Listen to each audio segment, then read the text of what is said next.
তোমরা সবাই কেমন আছো? আশা করি তোমরা সবাই খুব ভালো আছো এবং সুস্থ আছো। তো আমিও খুব ভালো আছি।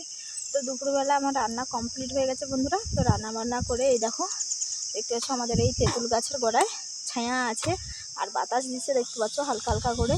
তো খুবই ভালো লাগছে। আর তার সঙ্গে এই দেখো চচ্চড়ি করেছিলাম মাছের মাথা দিয়ে আলু দিয়ে উচ্ছে টুচ্ছে দিয়ে চচ্চড়ি করেছিলাম বন্ধুরা। তো নরম কলা পাতায় এই দেখো আমি আর আমার দিদির মেয়ে বসে খাচ্ছি আর তার সঙ্গে মিষ্টিও আছে। তো নরম কচি কলা পাতায় এই চচ্চড়ি নিয়ে আর এই গরমের সময় হালকা ফুরফুরে বাতাস দিচ্ছে বন্ধুরা, খেতে কার না ভালো লাগে।